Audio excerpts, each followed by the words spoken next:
what I call robust conversations. Thanks to the previous guest on earlier, this program, I'm fortunate to have uh, the new CEO of Insight News, my daughter, Batala McFarlane, co-hosting. Batala, how you doing? Your microphone is muted, so turn your microphone on there. Oh, And here I am. I'm there doing you quite are. well. Thank you. Glad to be in conversation with you both today. And our guest is Dr. Iesha Galloway Gilliam. We'll call her Dr. Galloway. She's a general internal medicine physician at Hennepin Healthcare Systems, HHS. We all know it as Hennepin County Medical Center in downtown Minneapolis. And Dr. Galloway completed her internal medicine residency training at Emory University in Atlanta. And in 2010, actually since that time, she's been employed with the Division of General Internal Medicine at Hennepin Services, Health Systems. Dr. Galloway holds an appointment as assistant professor of medicine at University of Minnesota as well. She's passionate about caring for people with chronic diseases, and she says that many chronic diseases are preventable, and therefore she's equally passionate about addressing prevention and lifestyle factors. She's a board certified in internal medicine, integrative medicine, and obesity medicine, and she is the medical co-director of the Comprehensive Weight Management Center at Hennepin Healthcare. So, Dr. Galloway, thank you so much for being here. Thank you for having me. And the fact that you're dealing with the question of obesity is just personally important to me. I've struggled with obesity all of my life and continue to this day. And while on the one hand, I'm looking to live as long and as high quality as a life as possible, I know that the challenges are there. And so it's good to hear you talk about how our community elders and young people should be managing and organizing their life to have the quality of life they want and to live as long as they can with quality. So welcome, first of all. Thank you very much. So just talk generally about your approach to how our community sees itself and how we assess and embrace or deny the challenges of food, lifestyle, culture, etc. Yeah, I think this is really an endemic issue. I think that historically, looking back at the way that our population in general has been educated about food and nutrition, has really led to the situation we are dealing with now with weight dysregulation. I think that for a long time, and the historical foundation for this kind of dates back to the 50s. And with the advent and introduction of convenience foods, and education around those foods being, quite frankly, incorrect about how the food products that were more processed and refined were supposedly not detrimental to the body, and were seen by the body in the same way that whole foods, home cooked foods, were processed and seen by the body. And lo and behold, knowing that now, decades later, that turns out to not have been true. And so I think that the situation that we are in from a health standpoint really hinges on misinformation that was given to us, as a population decades ago. And with science that was a bit shaky. Science always evolves, as our processes evolve and the quality of our studies evolve, and we learn more about how to accurately measure and assess a clinical question. We learn more, but we make mistakes up front, and I think that some mistakes were made in data interpretation initially, and nutritional data and nutritional studies are still, even now, notoriously difficult to conduct and interpret. But anyway, some of that data and some of that science was not great, and unfortunately led to some decisions being made on a governmental level about nutrition and nutritional education, which has impacted us in many different ways, and weight just being a part of that. And so, you know, that's a short kind of shtick on a very long story, but. Yeah, your microphone, Batala. Okay. Would you say that this information was intentionally passed to folks, specifically people in our community? Yeah, I don't know the answer to that. I know that the information was distributed among the masses. I think just when we look at the population of the United States in general.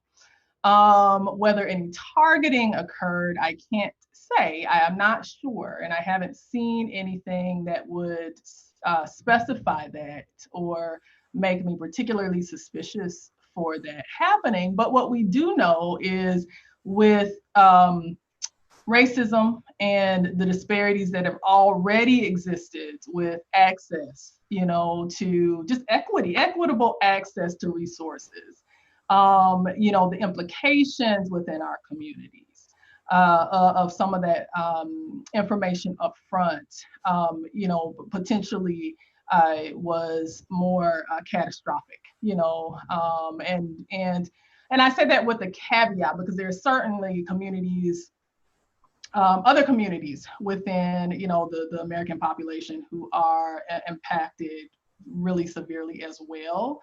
And a lot of that is related to poverty, again, lack of access to appropriate resources, to food, you know, that is healthy and nourishing, you know, food deserts, lack of transportation to be able to get outside, you know, of your immediate community if you don't have a grocery store, you know, within your vicinity that is able to provide you with nutritious food.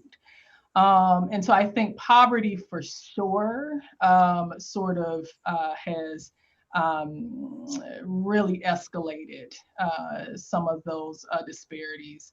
And unfortunately, as we know, with systemic and, you know, just institutional types of racism, that even adds and can add more fuel to the fire. You know, so, you know, I don't know about a direct targeting that occurred, but certainly the predisposition with the other inequities that were already in place has had a negative impact. Oh, you might remember Dr. Is it Boyd? I'm thinking back when we did the health awards ceremonies with Health Partners about 10, 12 years ago. And one of our speakers was a physician who was from, I think, Chicago, Detroit, but who was working in the Delta in Mississippi. Okay, yeah. You remember his name, Batala? I think he was also a musician. He played a trumpet. Okay. But he talked about, his story was that when he moved from medical school in Illinois to do residency or practice up in rural Mississippi, what he noticed in his clients was something that they all presented malnutrition. They were hungry, right? And so the whole population that did not have a doctor before he got there, now he was seeing them regularly. And one thing he chose to prescribe to them was food. Mm-hmm. Good food, the right food. Right. And so that was kind of a revolutionary position he took by saying these people, by the culture, by the absence or the lack of, or by the policy, are not being able to eat properly, healthily. And I hear you saying the same thing, Dr. Galloway, mm-hmm. that there is a need to have and prescribe a regimen that can lead to the health of the culture, and that we don't have that right now, or at least that what we used to have has been challenged. How do we get back there again? What do we do to change our self, motivation towards being informed and acting like we know what's healthy for us. Right. Well, I think that a big part of that is education, and that's why I truly appreciate the conversation, that you all engaging upon, and the community education platform, because you can't change what you don't know, and I think that there is certainly a willingness, most people that I see in clinic want to lead healthy lives, and it really is just about breaking down misperceptions of what that means, and so I think it starts really with sort of boots on the ground, so to speak, and providing the material that people need to make those healthier choices. It can be challenging to do when we're thinking about addressing the volumes, or the masses. It can be challenging to do it efficiently, kind of one-on-one for forever. I mean, it basically it's definitely reach more people when you can sort of bring a large group of people together and educate a large group of people together. Part of what we are working toward and are working on instituting with our clinic, with our center at Hennepin, are group visits, and of course we were working on this when the pandemic sort of erupted, so we had to pause and we'll get back on track. But the group visits are a way, group medical visits, to bring community together and to address a topic with multiple participants, and people can share their stories and learn from one another as well, because I think people sort of have an inherent wisdom and knowledge about themselves, their bodies. I often tell my patients, you're the expert in the room on yourself. You know more about the way that your body functions than I do, and we partner together to figure out a good plan. But really, I think it's contingent upon getting the information out there so that people can understand that some of the ideas that they may have had surrounding food may not be conducive with leading that long-term healthy lifestyle. People obviously have to be in a position where they're ready to hear some of that information. I mean, if you have a person that's not yet ready to address their health, or if we're talking, since we're talking specifically about weight today, if they're not ready to address their weight, that obviously can present an additional challenge and barrier. But part of what you're doing is partnering with people and letting them know that you're there when they're ready to make a change, and asking permission to enter space that's safe, so that they feel that they are in a safe space when they're ready to engage in those conversations on a deeper level. So that's what I would say. What brings folks to you? Had they been referred by another member of their healthcare team? Is it just like a self-intervention? And so once you're in partnership with the person, what does it look like, a month from your first meeting, 2 months? What type of goals do you work on with people who are interested in changing their lifestyles? These are great questions. So it's a mixture. People are referred. A large percentage of patients are referred, but then we have a great number of patients who self-refer and say, hey, I was ready, I made this appointment, and decided to come in. So it's a mixed bag. By the time we're seeing patients in the weight management center, I will say that by default, you sort of selected out, a certain group of folks who are ready. They're there because they've had a conversation already with one of their physicians and have accepted a referral, or they have had that conversation with themselves. So we're seeing a population of patients who are already motivated to some degree, and that's on a scale, and it's variable in terms of how intensely motivated they are, but to some degree they are motivated. The first appointment is typically an intake visit, and it's about 60 minutes where we sit down and we gather history. I find out, hey, tell me about your weight. Because you're obviously meeting with a person who is, however old they are, that they've lived a life before that visit, and getting history about what that looked like helps you to tease out what some of the contributions to their weight may have been. And weight regulation is definitely not, it's really complicated. And I think for a long time, we oversimplified it, again, just with not knowing, not having some of the science that showed us, has now shown us how complicated it is. But for a long time, we didn't have that data, and so we sort of oversimplified weight regulation to a degree.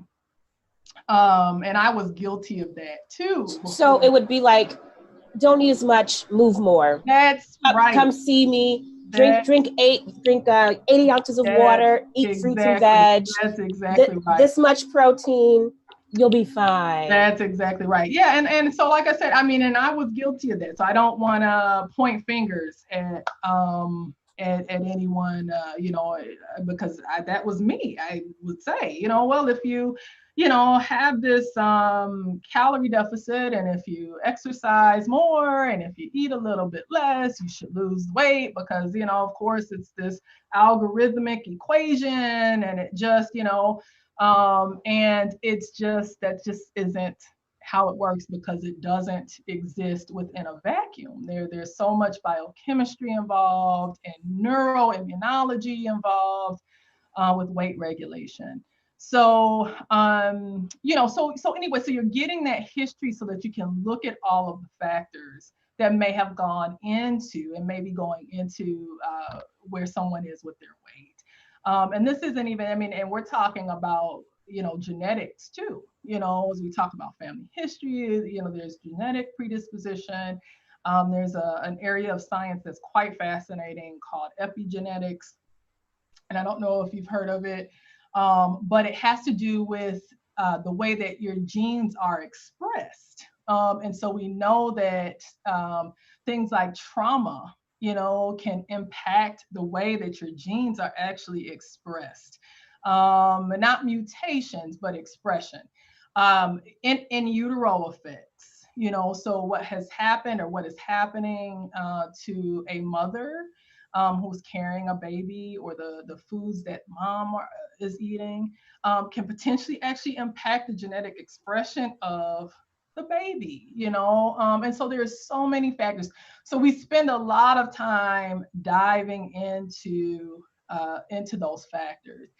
By the end of the appointment, oftentimes you've really been spending that time getting history. And so it's not that you have a scripted answer, but you're setting up the rest of, basically the next steps. You're looking towards how to best partner with the patient to decide what the next best steps are. And that may be centered around goal setting. It may be centered around expectation setting. It really just sort of depends on what where the history has led us, and what the patient has expressed as goals, and what they're hoping to take from the visit. But we do work as a team, and so it's the other thing with weight management, is that is really important to have a multidisciplinary team. So we've got dietitians, working with us. Of course, we've got surgeons. Our surgeon, my co-director, is one of the surgeons for folks who are interested in surgical approaches. We have a team of we have a psychologist who works mostly with the surgical cohort, but I will usually involve psychologists from the patient's primary clinic if I can, if they have access to those resources. And if not, we try to figure out how to get folks access to those resources as well. And then we've got a nurse, and she does some health coaching. And so it really is just a multidisciplinary team that we work together to try to manage and help assist folks with weight. Right. A couple of things are coming to my mind. That thing about expectations, and those expectations that we set for ourselves, and how sometimes they can be very unrealistic, or how much your mind plays into what you don't want to look like, and you're uncomfortable with what you look like. So what do? You either exercise too much, or you just get caught up and you go on this up and down. How do you all move somebody past that? I know you mentioned like there's the team, but I think that's a piece that just being able to be open and say, I want to look like this picture, right? I want to look like I looked like when I was 17. Mm-hmm. I want to do that in 2 weeks. Mm-hmm. It's like, yeah, that may not happen. Yeah. Or of even like feeling guilt of consuming foods on the weekend because you were doing so like, what does that look like? How does that conversation, how do you bring somebody out of that space to a place where they're healthy? It can be a process. And, again, as with most things, I think for medicine in general, but particularly for weight, it really is a very individualized process, an evolution, so to speak. But when patients come in and they have unrealistic expectations, my goal pretty quickly is to not dash their hopes and dreams, but reframe the expectation. And so what I will typically do in terms of weight expectation, so patients who come in and they have this really concrete expectation for how much they want to weigh, is I will give some data, about what can be anticipated based on the science that we do have for how much weight a person can expect to lose, depending upon what avenue they decide to pursue for weight management. But what I usually will also do and piggyback those numbers on is looking at this as a way to achieve overall health and not necessarily fixation on a number. Because even if your weight, and again, and I really like to make sure that patients understand, because of the complexity of weight regulation, you can be doing all of the right things and not lose a significant amount of weight. You truly can.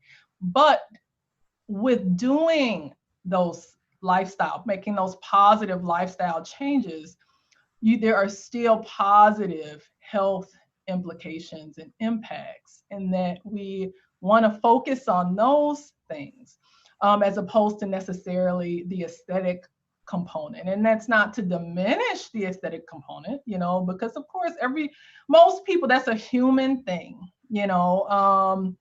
so I don't want people to feel ashamed or embarrassed, if they, have really been fixated on a certain number. But I try to reframe and remold the expectation in a way that's as gentle as possible. And all of that may not, people may not be ready to absorb all of that information at the first visit. You know, they very well may still leave saying, oh, well, I still want to wait, whatever it is.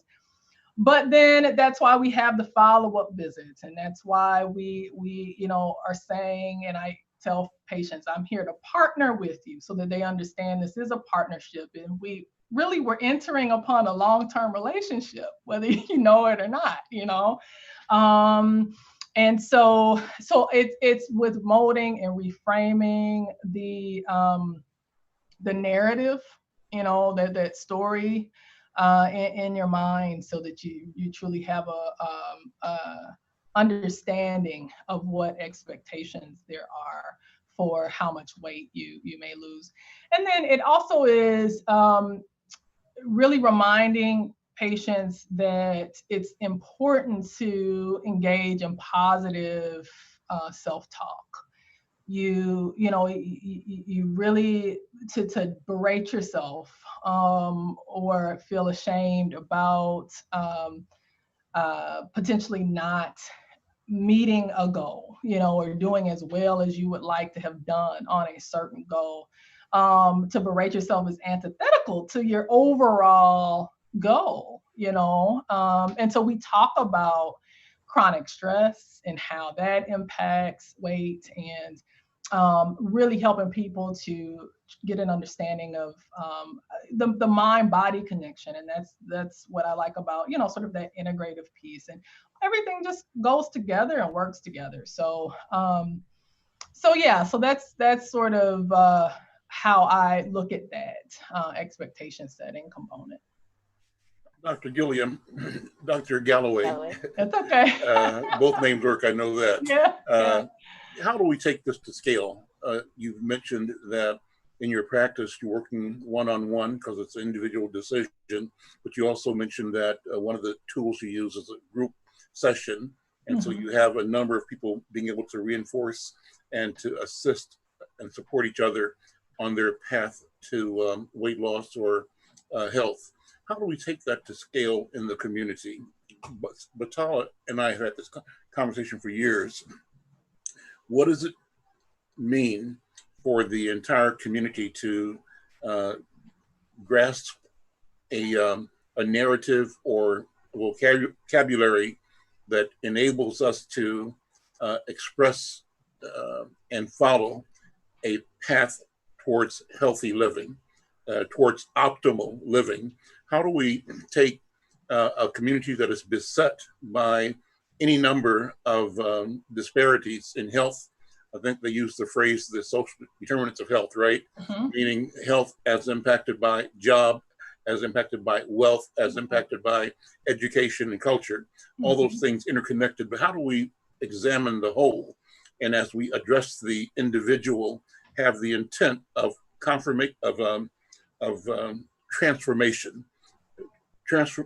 for the individual, and that being linked to transformation of the entire community, the neighborhood, the geography, the culture. What do you think about that? Yeah, I think that's a great question, and it's a deep question, that I don't have the answers to. And I think that having a forum, as I was saying, for public consumption of knowledge and a targeted forum is a great place to start. I think that in order to really see massive positive impact on the community, it will definitely take social reform. And then I think we're getting into, some areas of, political activism and, issues such as that. And we're not doing group visits quite yet. We're working on them. We're working on trying to get them up and running, but we were just sort of waylaid by the pandemic.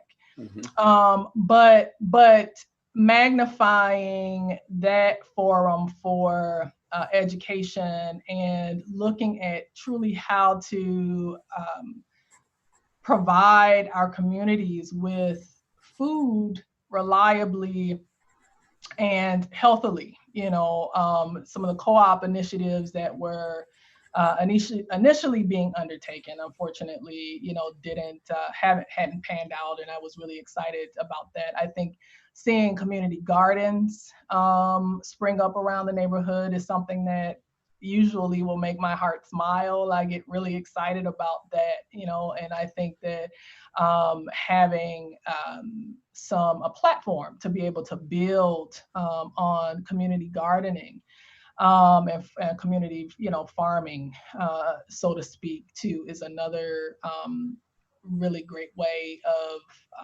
providing food and whole food and nourishing food to the community. But how to scale that up, I don't know, of what that looks like logistically, but I am certainly excited about, to think about that more, and collaborate on how to bring that to fruition. But again, I know that that's something that will take definitely, a lot of support and community activism, and I know we have that power, the ability to tap that power within our communities, and we've overcome so much. Sure. So Dr. Gilliam, are you from Minneapolis? Where are you from? Where's your so my story is a long kind of circuitous story, but I was born in Minneapolis. My family moved to Atlanta when I was 3. And so I was basically raised in Atlanta. We moved back to Minneapolis when I was in 10th grade. So I spent my first 3 years here and my last 3 years of adulthood in Minneapolis. And the time in between was mostly in Atlanta. And then I went to, I was in medical school in Cincinnati, then went to Atlanta for residency. And so I've done sort of a back and forth thing over the years, but have been here for the last 10 years. You come from an activist family. Talk about your family, if you would, if you don't mind. I'm not. No, I don't mind. I don't mind. I think they're watching. So hi, Mom. Hi, Dad. My parents are Ralph and Alika Galloway, Reverend Dr. Ralph and Alika Galloway. They co-pastor Liberty Community Church on 37th and Bryant. And I'm very proud. My dad was born and raised here. My mom has, moved here when she was very young to be with my dad. And they are both very active, in reform and community support. Our church has 21st Century Academy as part of one of its initiatives and programs, and then the women's healing space over in North Minneapolis as well, as part of our church community initiative too. And so that's my parents. And then you're married to another doctor as well. I am. I'm married to Dr. Kevin Gilliam. He is one of the family medicine physicians at North Point Health and Wellness Center. So, well, I tell you, our community is lucky to have you and all of you as part of this community, the leadership, the light, the genius that you bring, and the attitude of service that carries it all forward and helping both individuals and I think the community at the same time. So I want to thank you for that. Thank you so very much. In this era of COVID-19, and you mentioned that some of the work is set aside or derailed a little bit, but we cannot underestimate the need to respond properly. So I'm going to close this by asking you to remind our viewers and listeners what we should be mindful of as we handle our day-to-day, bearing in mind our responsibility to ourselves and to our neighbors and to our family to be,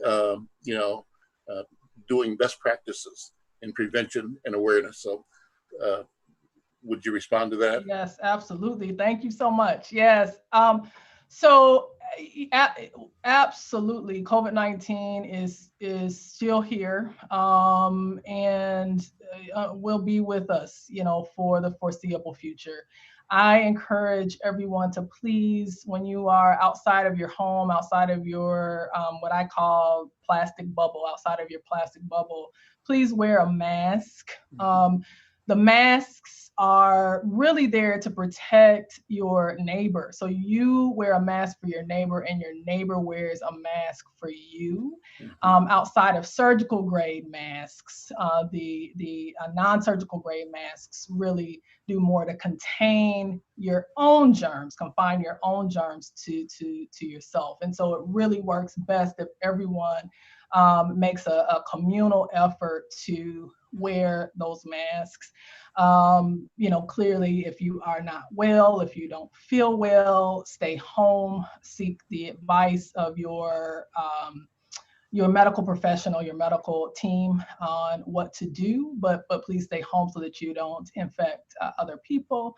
And then when you are in community with other people, really trying to keep that at least 6 feet of distance. If I'm being honest, that really is somewhat of a arbitrary number, but it is a good place to start. Okay. And that was done just based on some, a little bit of science about, spray and particulate matter and, sort of distance of travel. But at least 6 feet of distance between yourself and the other person that you happen to be communicating with also helps. So please, because this is really ravishing our community in such a disproportionate way. And so please wear masks and socially distance. Well, one more thing, I think you would agree with this, maybe a message to those of us, it wasn't me, but many of our community who attended some of the protest marches and also the memorial services for George Floyd. And I think when I had my physician friends on the program last Friday, they were adamant, encouraging us to remind anybody who participated in one of the protest marches or the memorial services to do all you can to get tested.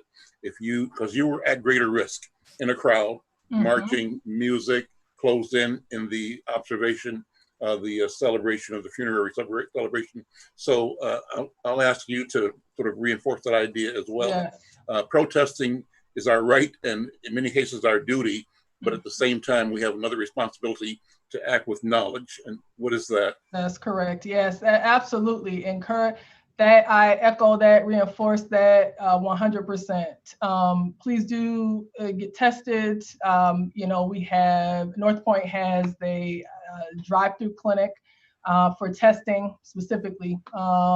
And we have a viral screening clinic here at Hennepin as well. That's walk-in. You can come, and it does not require an appointment. Electronic visits are possible as well to get those preliminary recommendations on testing. But yes, please do get tested. And and I agree. I mean, I think that these two things sort of came on a collision course, and so I totally understand the outrage. I was outraged as well. If you are going to protest, please again wear a mask, and try to incorporate some of those same safety protocols regardless of where you are, because again, the impacts truly are deadly, and we want of this virus, and we really want people to be making it out on the other side of this piece as well, as far as the virus is concerned. So absolutely echo that. I'm going to add one more last thing. This is my third last thing. I want to just say that your institution, Hennepin Health Systems, formerly HCMC, is a world-class medical and hospital service and facility. And, we take that for granted sometimes, and we shouldn't. And one of the things that doctors have done, and I'll ask you to do the same if you agree, is remind people that if you have other conditions, you should not avoid seeking medical attention, particularly even if you don't have a primary physician. But if you have, hypertension or history of heart or diabetes and you're presenting, or if you're fearful or something happens to you that's, mechanical, don't hesitate to go to the emergency room, because that's why they're there. And we should not fear that if we go there, we're going to put ourselves at greater risk, or that they're too busy for my little ailment, whatever it is. We need to be mindful and make sure that we use the resource. Yeah, absolutely. If there's an emergency symptom, please do access the emergency room. If it's not an emergency symptom, if it's not an acute issue, but you have a chronic condition that needs follow-up, please do seek care in the clinic. We are, or through the clinic, we have a number of means of being able to address healthcare concerns. We are doing telemedicine, video visits, telephone visits is one way of addressing healthcare concerns and conditions. And there are a multitude of conditions that can be addressed that way. However, if you need to be seen face to face, and we need to do an examination, we certainly are open to do that too. And we are taking precautions. Some people are worried about coming, to the clinic because we are affiliated with the hospital, but we are taking really stringent precautions to try the best we can to prevent people from becoming ill because they came to the clinic, so folks who are sick or going into a different area of the hospital are not coming directly into our clinic and subspecialty building for the most part. And so everybody's wearing a mask. So it really, yes, please don't neglect other things that you need to take care of because of the pandemic. Take precautions, but don't neglect your health. Dr. Galloway, thank you so very much. This has been a wonderful conversation. Batala had to drop off for another appointment, but thanks to her as well. And for those of you who are listening, Dr. Galloway, Dr. Iesha Galloway Gilliam, she goes with Dr. Galloway, is a general internal medicine physician at Hennepin Healthcare Systems, HHS. We knew it as Hennepin County Medical Center. And she is also the medical co-director of the Comprehensive Weight Management Center at Hennepin Healthcare. Dr. Gilliam, thank you so much. Thank Dr. you. Galloway, thank you so That's much. All right. Keep saying them both. That's all right. Thanks for having me. Thanks for this work that you're doing. Very important. Thank you so much. And my regards to your